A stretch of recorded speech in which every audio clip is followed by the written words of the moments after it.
Bueno, vieron que yo le pongo título a las predicaciones. El título de esta predicación es ¿Quieres una vida en victoria? ¿Sí? ¿Cuántos quieren vivir una vida en victoria? En todas las áreas de su vida. Todo. Benja, se le cayó la lapicera Mari. Así que, bueno, vamos a ver, ¿se puede vivir una vida en victoria?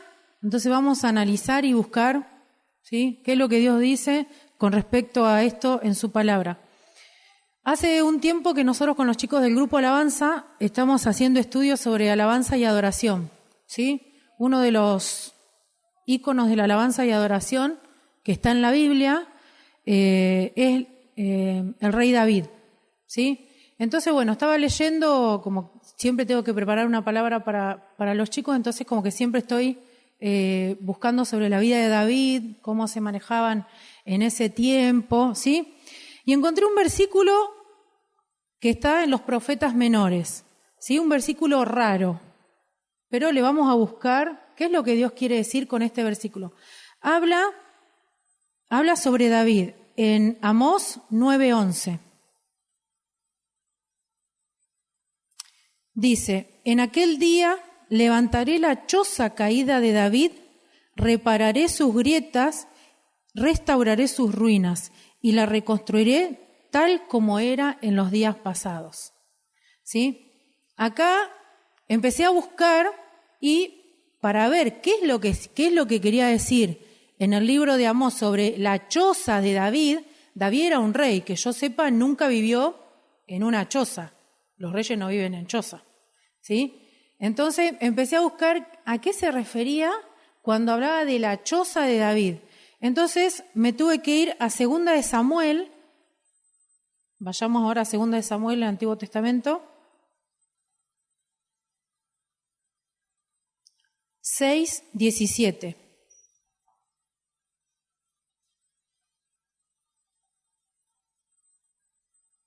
Y acá encontré de lo que hablaba el profeta Amós. En ese versículo está acá, clarificado. Dice, el arca del Señor fue llevada a la tienda de campaña que David le había preparado. La instalaron en su sitio y David ofreció holocausto y sacrificio de comunión en presencia del Señor. Para entender por qué lo llevan a una tienda de campaña, tenemos que entender primero qué era el arca. ¿Se acuerdan que hace 1 o 2 años Carlitos dio una clase magistral porque preparó toda la iglesia, preparada como lo que era el tabernáculo, ¿sí? Cuando el pueblo de Israel es liberado, ¿sí?, sale de la cautividad, Dios le pidió a Moisés que armara una iglesia. En el desierto vieron que no se puede armar nada, lo único que se puede hacer es carpas. Entonces armaron como un estilo de carpa gigante donde ahí tenía distintos utensilios y distintas cosas, tenía adentro, ¿sí? ¿Se acuerda alguno de lo que de esa prédica que hizo Carlitos, que hizo el arca, ¿sí? Bueno, el arca, ¿sí?, era donde la presencia del Señor se posaba, ¿sí? No era una representación de la presencia del Señor, no. Era donde la presencia del Señor estaba en el arca, ¿sí? Estaba puesta en un lugar, ¿sí?, que se llamaba el lugar santísimo, que nadie podía entrar ahí, salvo el sumo sacerdote una vez al año. Después que el pueblo de Israel llegó a la tierra prometida y qué sé yo, el arca, ¿sí?, estaba en algún lugar. Cuando David fue nombrado rey, al poco tiempo de ser nombrado rey, lo primero que hace es empezar a buscar el arca, ¿sí? Es lo primero que quiere traer el arca a su reinado, ¿sí? ¿Por qué quiere traer el arca a su reinado? Porque él sabía que donde estaba el arca estaba la presencia de Dios, ¿sí? Porque la presencia de Dios se posaba en ese lugar. Entonces, en 2 de Samuel 6, si leemos, vamos a leer, miren, el versículo 3, no está puesto, yo lo voy a leer para que vayamos entendiendo qué fue lo que David hizo. En el versículo 1, una vez más David reunió a 30 batallones de soldados escogidos de Israel. Con todo su ejército partió hacia Bala de Judá para trasladar desde allí el arca de Dios sobre la que se invoca su nombre, el nombre del Señor Todopoderoso que reina entre los querubines. Colocaron el arca en una carreta nueva, ¿sí? Ellos la pusieron en una carreta, porque ¿cómo iban a trasladar el arca? La mejor manera y más rápido la pusieron en una carreta. Resulta que no era la manera correcta, acá dice la Biblia, no era la manera correcta de trasladar el arca, ¿sí? El arca ya tenía la manera de trasladarla y era caminando, ¿sí? Resulta que la carreta, uno de los animales, se tuerce, la carreta se tumba y uno de Usa, que era un sacerdote, toca la carreta. Automáticamente, al tocar la carreta, Usa muere. Al tocar el arca, Usa muere, porque nadie podía tocar el arca, salvo las personas que Dios dijera que tenían que tocar el arca. ¿Sí? No es que cualquiera la podían trasladar como quisieran.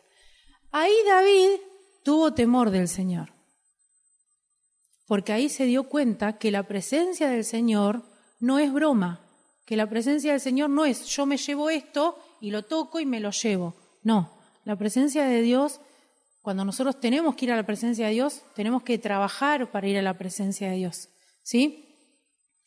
Entonces, ¿qué terminaron haciendo? Ahí miren, en el versículo 9 dice: aquel día David se sintió temeroso del Señor y exclamó: es mejor que no me lleve el arca del Señor. Habrá dicho, más vale la dejo acá, no la tocamos más. ¿Sí? Entonces, la llevaron a la casa de Obed Edom, ¿sí? Era un hombre que vivía por ahí cerca y la dejaron en su casa, ¿sí? Dice la palabra del Señor, después lean todo el capítulo porque es re lindo. Dice la palabra del Señor que en cuanto le contaron al rey David por causa del arca, el Señor había bendecido a la familia de Obed Edom. Esto es clave, porque quiere decir que donde está la presencia del Señor, la familia es bendecida. ¿Sí? Bueno, ahí David la van a buscar de vuelta y la traen, ¿sí? La traen al palacio de la manera correcta. La trajeron no arriba de una carreta, arriba de bueyes, sino de la manera correcta, como Dios había dicho a Moisés cómo se debía transportar la carreta. Entonces, miren el versículo 16. Dice: sucedió que al entrar el arca del Señor a la ciudad de David, Milcar, hija de Saúl, se asomó a la ventana y cuando vio que el rey David estaba saltando, bailando delante del Señor, sintió por él un profundo desprecio. El arca del Señor fue llevada a la tienda de campaña. Acá está el versículo de que hablábamos. A la tienda de campaña que David había preparado. La instalaron en su sitio.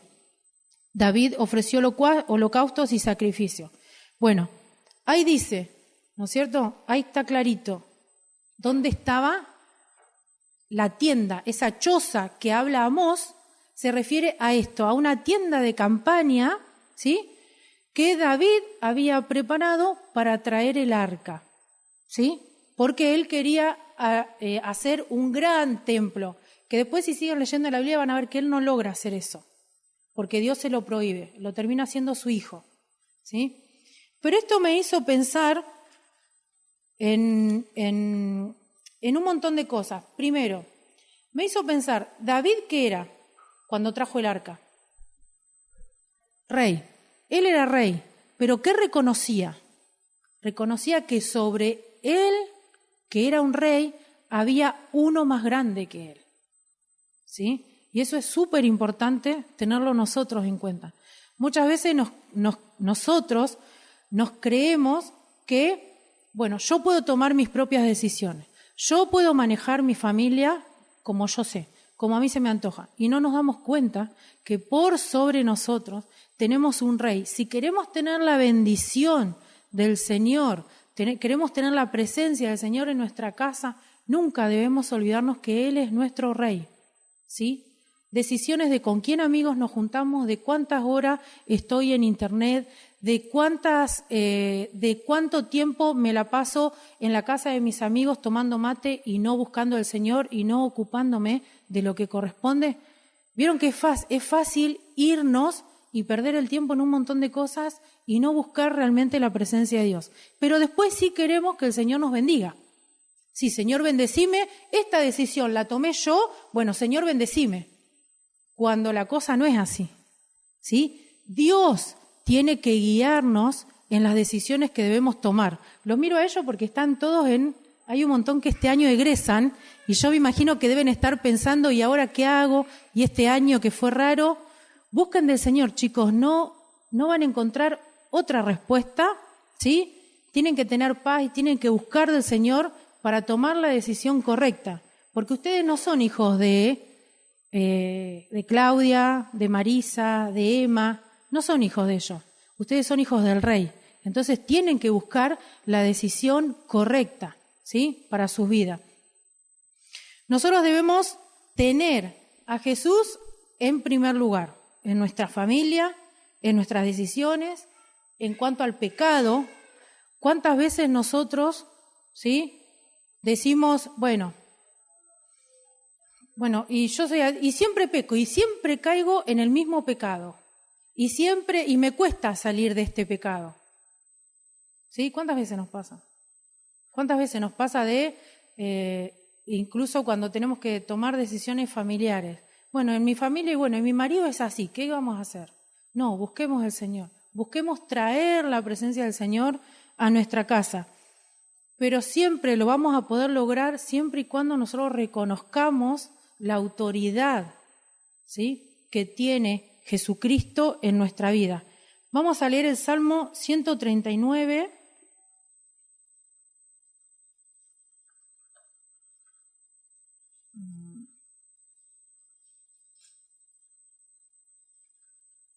El versículo 23 y 24.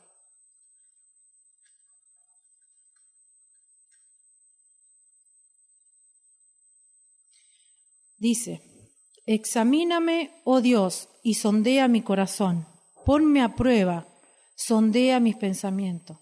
Fíjate si voy por mal camino y guíame por el camino eterno. El otro día escuchaba una canción que hablaba de las decisiones, ¿no?, que uno a veces tiene que tomar. Y decía, ¿vos te crees que tus decisiones son mejores que las decisiones de Dios para tu vida?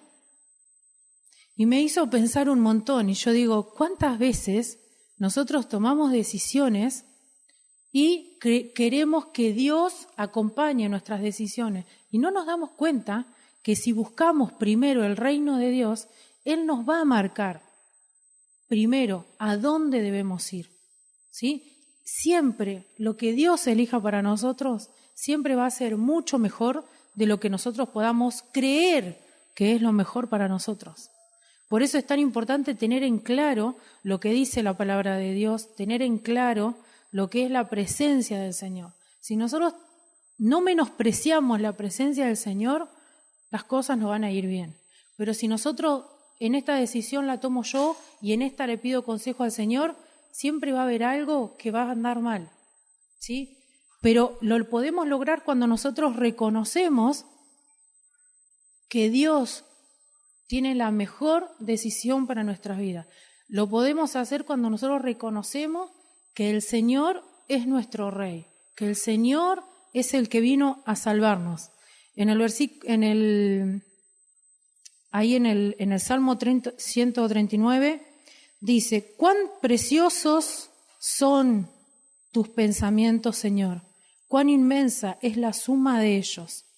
Si me propusiera contarlos, sumaría más que los granos de arena y terminara de hacerlo. Aún estaría a tu lado. Este salmo, ahora lo vamos a leer completo, pero este Salmo 139 me hizo pensar, ¿a dónde vamos a ir sin el Señor? ¿Sí? Ustedes vieron todo lo que está pasando en el mundo. ¿Quién sabe lo que va a pasar mañana? Nadie. con todo esto que ha pasado, si no nos aferramos al Señor, empezamos a entrar en una desesperación, en un desconsuelo, en una incertidumbre de lo que va a pasar mañana. Cuando nosotros confiamos en el Señor, cuando nos aferramos a su palabra, cuando nos aferramos a sus promesas, la cosa cambia. ¿Sí? ¿Por qué? Porque ahí es donde nosotros tenemos paz. Cuando buscamos del Señor, cuando conocemos al Señor, ahí es donde nosotros tenemos paz. ¿A dónde vamos a ir? ¿A dónde vamos a ir si no es con el Señor? Piensen en sus vidas dónde estarían hoy si nunca hubieran conocido al Señor. Si nadie de nuestra familia nos hubiera llevado a la iglesia. Yo fui creyente de chiquitita.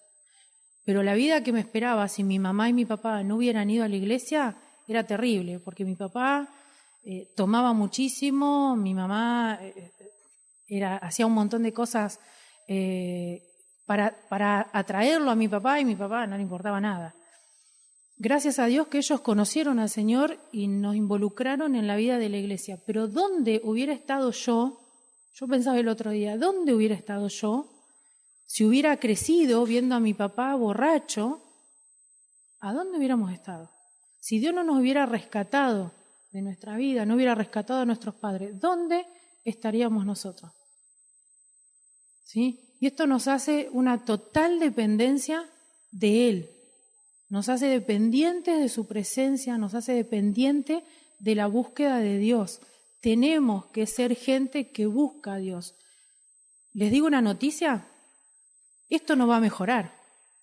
Esto que está pasando mundialmente no va a mejorar, porque el que leyó Apocalipsis sabe que esto va a empeorar. Y si nosotros ahora, con esto solo de que no nos podemos juntar y tenemos que andar con barbijo y un montón y no podemos irnos de vacaciones, si ahora nosotros nos empezamos a alejar de Dios, ¿sí? Nos empezamos a, bueno, no, hoy no voy a la iglesia porque hay que ir con barbijo. No hago esto por tal cosa. Si ahora no nos aferramos al Señor, imagínense cuando vengan tiempos peores, porque van a venir. ¿Vieron todas las noticias que Carlito nos pasa de los misioneros en otros mundos que los matan por predicar, que los meten presos, que tienen que aprender la Biblia de memoria?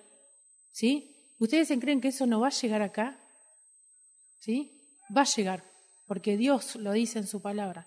Entonces, por eso debemos estar preparados, debemos aprender a depender solamente de Él, depender de su presencia. No me muevo si el Señor no me marca que me tengo que mover. No decido nada sobre mi familia, sobre mis hijos, sobre mi economía, si Dios no me da la paz de que estoy haciendo lo correcto. ¿Sí? No vayamos lejos de la presencia del Señor. Tenemos que buscar la presencia del Señor. Ya todos saben cómo se busca la presencia del Señor. ¿Sí? ¿Cómo se busca la presencia del Señor? A ver. Todos lo saben. Orando, leyendo la Biblia. ¿Qué más? Alabándolo, adorándolo. ¿Sí? Obedeciendo. Nadie puede decir que no sabemos cómo se busca la presencia del Señor. Todos sabemos cómo se busca la presencia del Señor. Entonces debemos buscarla. ¿Sí? Si queremos tener una vida en victoria, todos dijeron cuando yo pregunté quién quería tener una vida en victoria. A ver, pregunto de vuelta. ¿Quién quiere tener una vida en victoria? Pensé que se iban a achicar. Bueno, este es el secreto. La vida en victoria se busca solamente estando en la presencia del Señor. ¿Por qué? Ahí en 2 Samuel, cuando habla de David, dice la palabra de Dios que David empezó a danzar y a adorar al Señor y se desnudó. ¿Sí? Dice ahí que se quedó con una ropa, no me acuerdo cómo se llama, que era como si fuera un calzoncillo, ¿vieron que se usaban antes como un tipo pañales, eso así? Bueno, él con lo único que se quedó fue con eso. ¿Y saben a qué me hizo pensar eso? A que cuando nosotros entramos en la presencia del Señor, el Señor nos desnuda, ¿sí? Y a veces no nos va a gustar. A veces no nos va a gustar que el Señor diga, esta emoción que sentís está mal, porque yo te estoy diciendo que tenés que sentir esto. Yo te estoy diciendo que tenés que perdonar y vos no querés perdonar. Entonces, ahí muchas veces estar delante de la presencia del Señor es incómodo. Yo te estoy diciendo que como hijo de Dios no tenés que tener relaciones sexuales antes de casarte. ¿Nos gusta? No, no nos gusta. ¿Sí? Pero es lo que Dios nos manda. ¿Sí? Muchas veces queremos decir, antes que el sol se ponga, tenés que estar bien con tu esposa. Y muchas veces no tenemos ganas, pero es lo que el Señor nos manda. Vieron que estar en la presencia del Señor no es fácil, porque siempre nos termina desnudando, ¿sí? La presencia del Señor nos termina desnudando y sacando lo que no es de Él. Pero es la única manera que tenemos de crecer, ¿sí? A los chicos cuando los sacamos de nuestra cama, de nuestra pieza, ¿qué pasa? Lloran. No quieren dormir con mamá y con papá. Pero es la manera de que ellos tienen para crecer. Y a nosotros nos pasa lo mismo. No tengo ganas de ir a la iglesia todos los domingos y levantarme todos los domingos, porque tengo ganas de ponerme a limpiar mi casa, que tengo un desastre. Tengo que plantar unas plantas, tengo que lavar el auto. Pero el Señor me dice que tengo que buscar de Él. Eso es vivir continuamente en la presencia del Señor. Eso es depender continuamente de la presencia del Señor. ¿Queremos victoria en nuestra vida? ¿Sí? ¿Cuál es el secreto? Lo que hizo David. Traer el arca a nuestra casa. Traer la presencia del Señor a nuestra vida. Tenemos una súper ventaja ahora de que no tenemos que ir nosotros a donde estaba el arca, como tenían que ir ellos. Para estar en la presencia del Señor tenían que ir a donde estaba la presencia del Señor. Nosotros la presencia del Señor la llevamos todos los días a cuesta, ¿sí? El Espíritu Santo lo tenemos todos los días con nosotros. Esa es la presencia del Señor, el Espíritu Santo en nuestra vida. Pero tenemos que escucharlo, tenemos que hacerle caso, tenemos que obedecerle. Y así vamos a aprender a vivir una vida en victoria en Cristo. ¿Vamos a no tener problemas? No, vamos a tener muchos problemas. Muchos problemas vamos a tener por estar en la presencia de Dios. ¿Sí? Porque va a haber cosas que vamos a tener que cambiar que no nos van a gustar a nosotros mismos. Pero es la única manera que nosotros tenemos de estar en comunión con el Señor. Les voy a leer el Salmo 139, todo completo. Después léalo en su casa y analicen cada uno de los versículos. Es impresionante. Miren lo que dice. Señor, tú me examinas, tú me conoces. Sabes cuánto me siento y cuándo me levanto. Aún a la distancia me lees el pensamiento. ¿Sí? Aún a la distancia el Señor lee nuestros pensamientos. Nada se escapa de Él. Mis trajines y descansos los conoces. Todos mis caminos te son familiares. No me llega aún la palabra a la lengua cuando tú, Señor, ya la sabes toda. Tu protección me envuelve por completo. Me cubres con la palma de tu mano. Conocimiento tan maravilloso rebasa mi comprensión. Tan sublime es como no lo puedo entender. Miren el versículo 7. ¿A dónde podría alejarme de tu espíritu? ¿A dónde yo podría huir de tu presencia? Si subiera al cielo, allí estarías tú. Si atendiera mi lecho en el fondo del abismo, también estás allí. Si me elevas sobre las alas del alba o me estableciera en los extremos del mar, aún allí tu mano me guiará. Me sostendría tu mano derecha. ¿Vieron lo que dice ahí? ¿A dónde podemos estar sin la presencia del Señor? Todo lo que a nosotros nos pasa, el Señor lo sabe. Y si dijera, que me oculten las tinieblas y que la luz se haga noche en torno mío, ni las tinieblas serían ocultas para ti, y aún la noche sería clara como el día. Lo mismo son para ti las tinieblas que la luz. Tú creaste mis entrañas, me formaste en el vientre de mi madre. Te alabo, porque soy creación admirable. Tus obras son maravillosas. Y esto lo sé muy bien, el Señor conoce cada sentimiento, el Señor conoce cada dolor que ustedes tuvieron desde el día en que nacieron.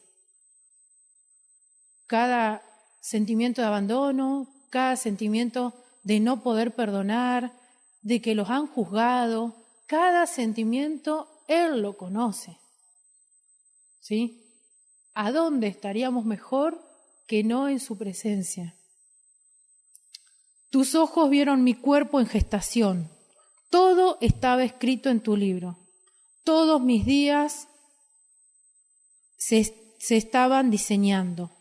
Aún no existía ni uno solo de ellos. El Señor ya tiene el diseño perfecto para cada uno de nosotros. Por eso es importante buscar la presencia de Dios, porque si no, no sabemos qué es lo que Dios quiere para nuestra vida. Cuán precioso, oh Señor, son tus pensamientos, cuán inmensa la suma de ellos. Si me propusiera contarlos, sumaría más que los granos de la arena. Y si terminara de hacerlo, aún estaría a tu lado. Oh Señor, si le quitaras la vida a los impíos, si de mí se apartara la gente sanguinaria, esos que con malicia te difaman y que en vano se rebelan contra ti. ¿Acaso no aborrezco, Señor, a los que te odian o abomino a los que te rechazan? El odio que les tengo es odio implacable, el cuerno entre tus enemigos. Examíname, oh Dios, sondea mi corazón, ponme a prueba, sondea mis pensamientos. Fíjate si voy por mal camino y guíame por el camino correcto. Que esto sea una oración todos los días de nuestra vida. ¿Sí? Vieron que habla de cada cosa, habla de nuestras emociones, del diseño que Él tiene para nosotros, habla de nuestros enemigos, habla de nuestro futuro. Vieron que es salmo completo, ¿sí?